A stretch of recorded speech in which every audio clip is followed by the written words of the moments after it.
What's going on, guys? It's Chase McAllister, and I have a very special guest, Suzanne Bloom, and we are going to talk about her experience with her team being in our programs. But before you do that, if you've not called your leads, I need you to pause this video right now, go call your leads, and then come back and watch this after.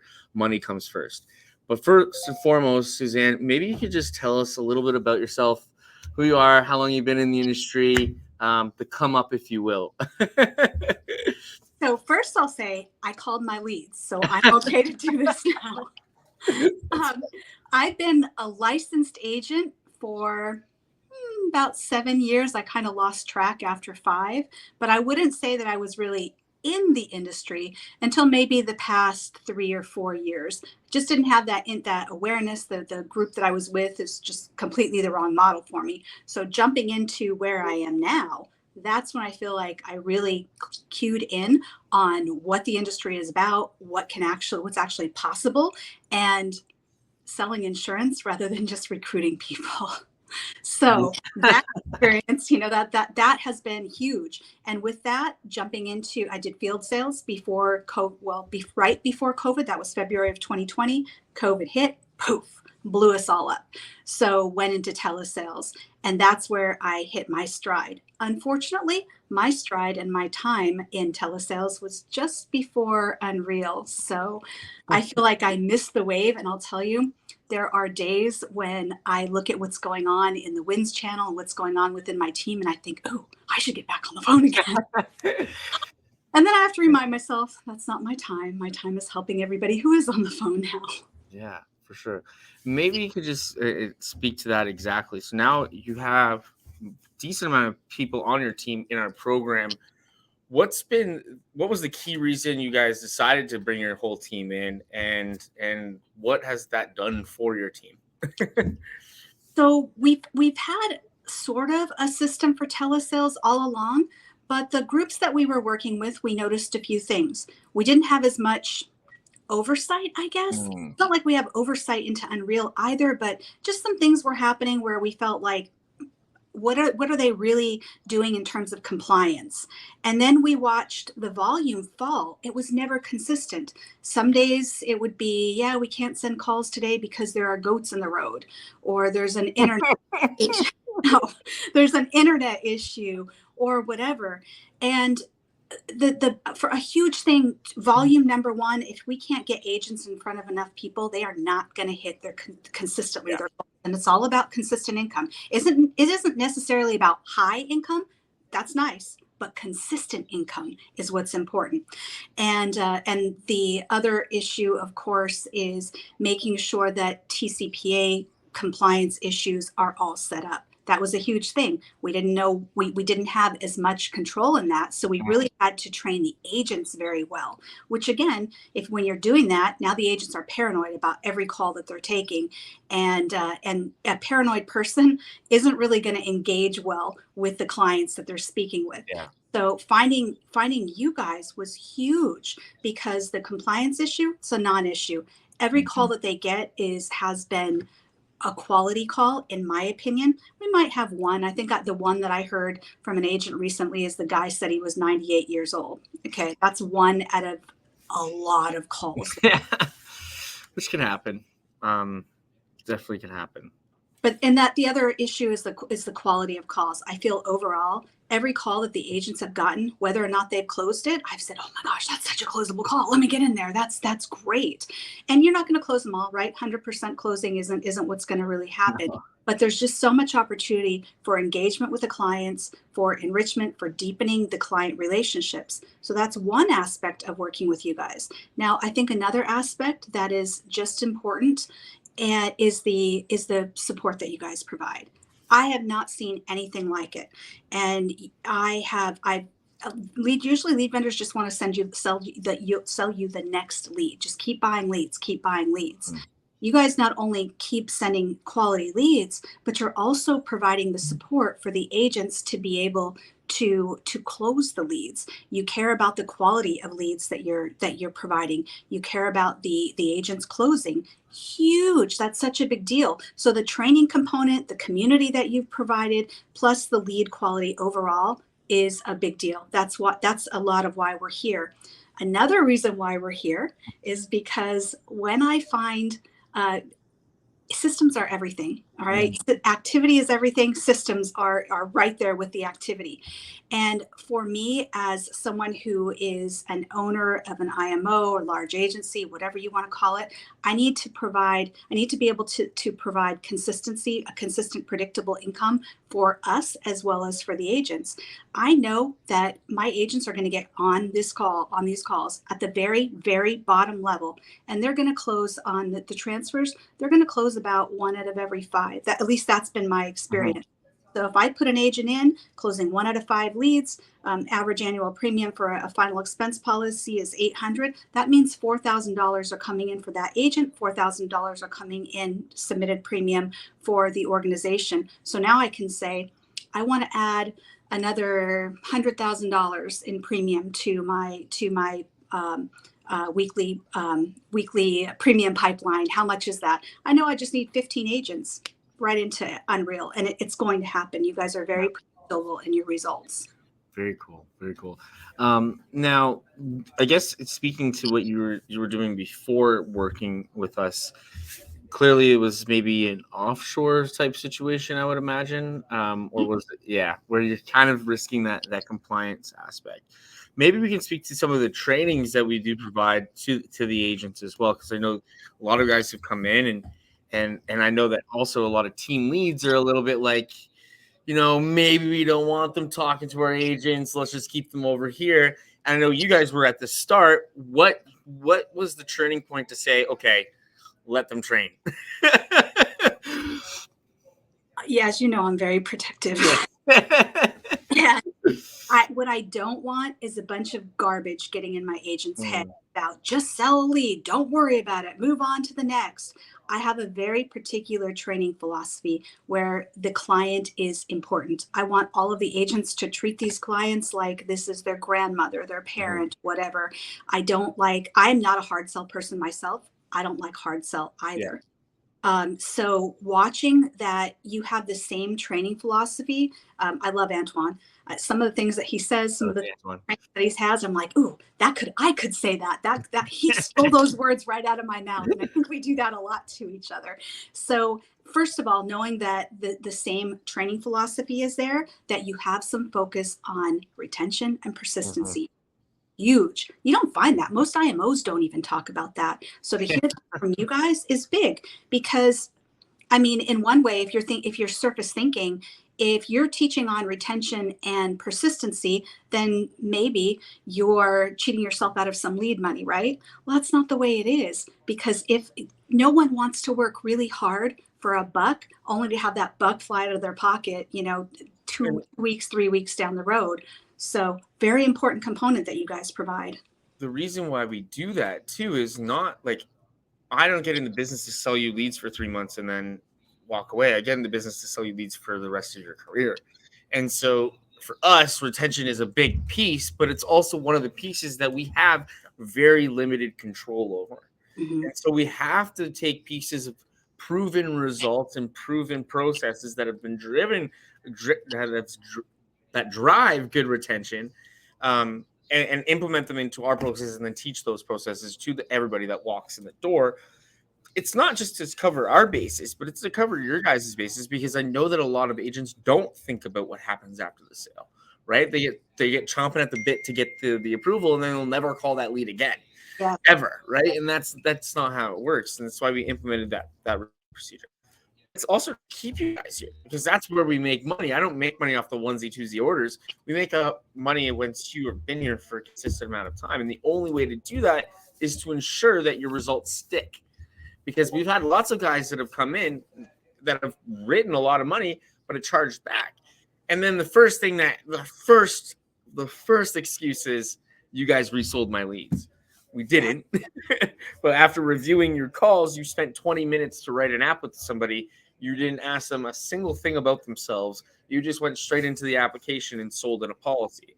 That's not selling a policy. You need to sell yourself, not the policy, right? And so it has to be aligned with our core values, and which I think is what's happened with us and our company and yours was, this is how we do it, and we want to make sure that one, we care first, and then everything comes second to that. And it does work if you follow the process. My next question would be, for a team lead that's maybe looking at doing this, what's been some of the bottlenecks or struggles that you've experienced when rolling this out to the team, that maybe they can look out for in the future? The biggest bottleneck is the price. You know, people are, you alluded earlier, we worked with offshore call centers for a little bit of time. They tend to be cheap transfers, but you get what you pay for. And if you're closing 1 out of 10 of those cheaper transfers, where you could be closing 1 out of 5 for something that's not even double the price, I mean, hands down, you're going to go with 1 out of 5. So it's really in how you're positioning it to the agents, how you're bringing it before them. And I run the numbers with everybody. I run the numbers. Let's look. This is what I'm seeing. Let's look at the I was going to say the worst agent. We'll say the lowest skilled agent, the lowest closing agent. This is what's happening when they stick with the program week after week after week.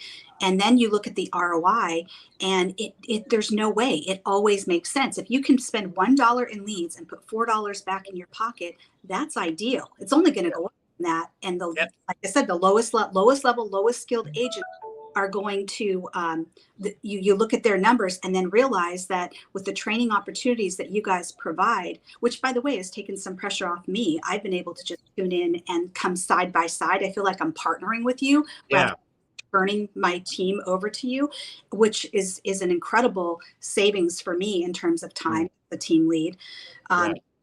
That too is bringing into the training aspect. So, one of the ways that I've overcome the bottlenecks is the value. If you're not just getting a lead, you're getting a complete system. You always have me, but now you've got these other people, and these other people are also they're taking calls.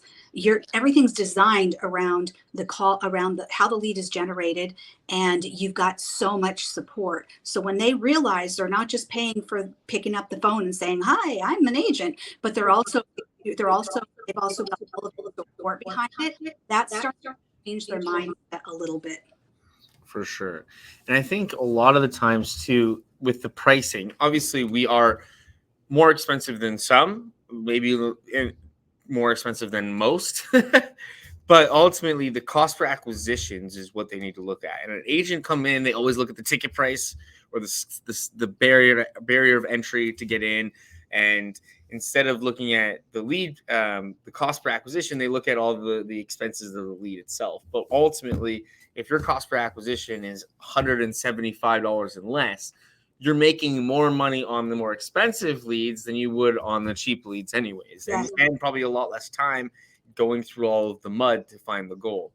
And so it's definitely a shift of belief, because a lot of agents, they start in this industry, okay, let's find the cheapest lead I can get and maximize the ROI out of that.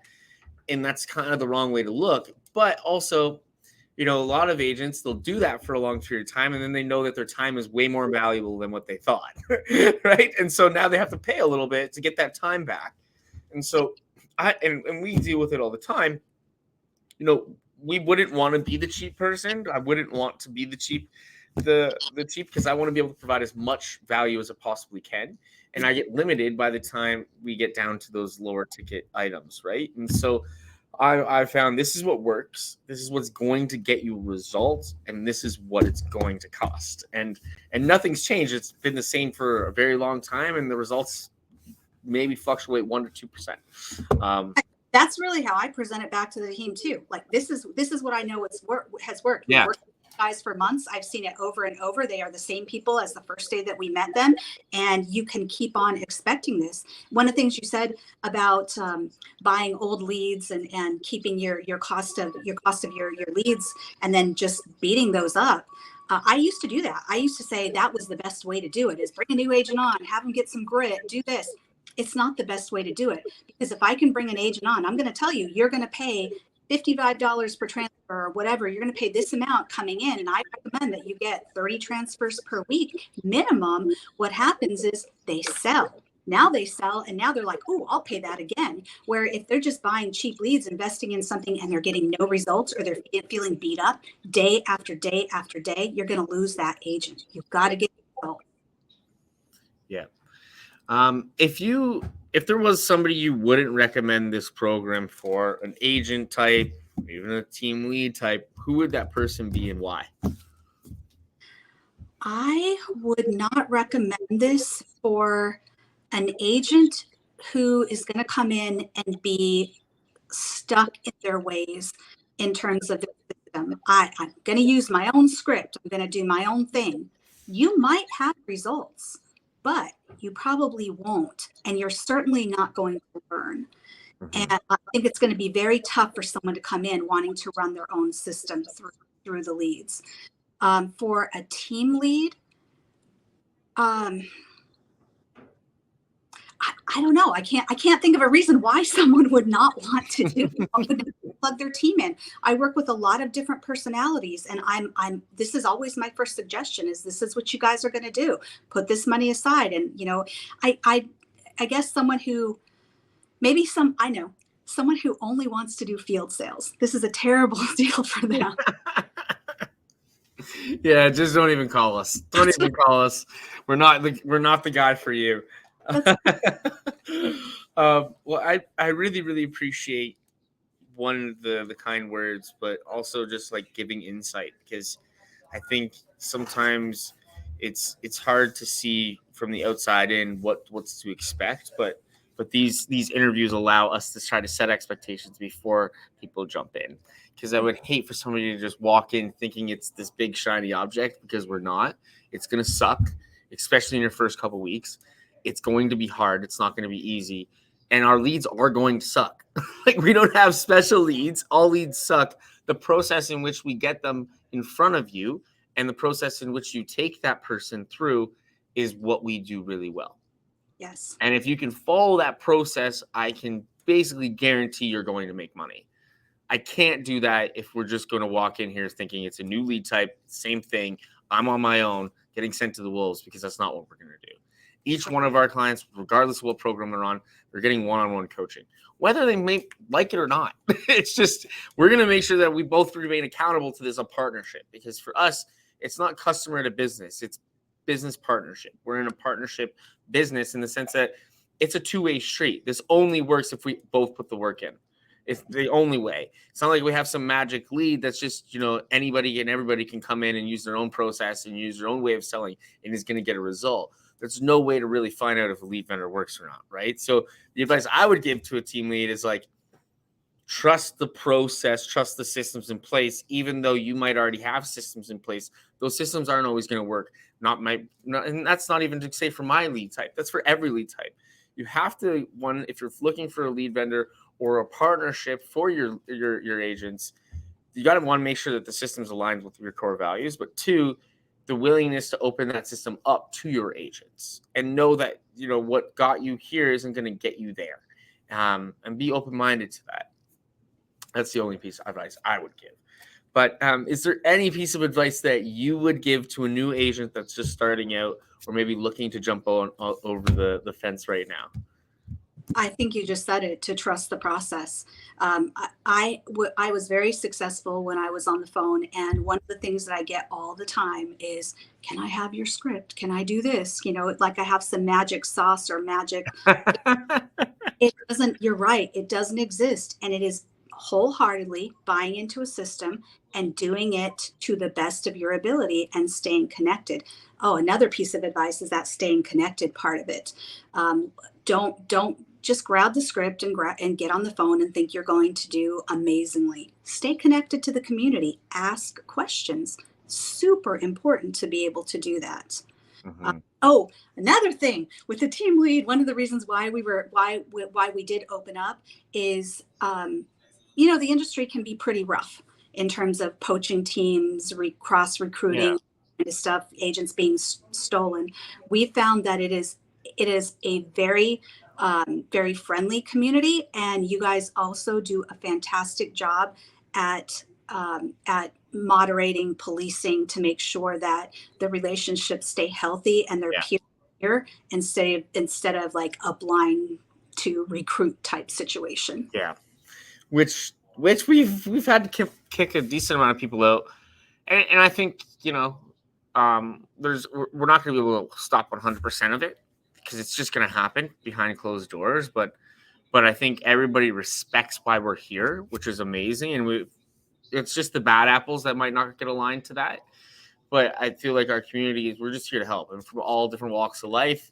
And it's more focused on the sale, just to give an aspect to the other guys. It's not like, we don't have a lot of people pumping up different carriers or different products. And if there is one random one that, hey, you should check this out, it is completely up to you to go and, up to your own demise. And with the teams, like we have things that are separately, you know what I mean? Just to play it safe. But ultimately, I think everybody that comes into the community, the core value should be aligned. Like this is just to gather value and share value back. This isn't to recruit. Don't try to recruit because you're going to get kicked out. I appreciate you jumping on. This has been good. This has been great. And for us, I'd love to just pat you on the back because it is very, very refreshing the amount of trust that you've given us. And it didn't come right away, but I think over the time you're like, okay, I think our core values align. Let's just do this. And it's awesome to see that now we're really starting to see a tangible result from all your guys too, right? In the beginning, it was like a little spotty. We might get one or two, but now I think we have the consistency there to help your team just grow. And that's what we're there for. So I appreciate you. You've been an absolute pinnacle of what it means to be an awesome client. I think you give suggestions, but you also take feedback, which is a very, very hard thing to find in sometimes lead team leads and management, because, typically they're stuck in their own ways. And it almost becomes this vendor and agency, who finger pointing, right? And that's never gotten us anywhere. And we always, when we get on a call together, it's always accountability for both of our sides. How do we fix this and move forward? Yes. And that's truly amazing, because not a lot of times does that happen. A lot of times it becomes, I'm protecting my team from you guys, the devil. And it's not the case at all. We're trying to synergize. And once that synergy happens, it truly starts to flourish, right? Suzanne, that's how we all win. Exactly. Well, I'm going to let you get back to your day because I know you're a very busy lady. I appreciate you jumping on. Appreciate you too. Thank you.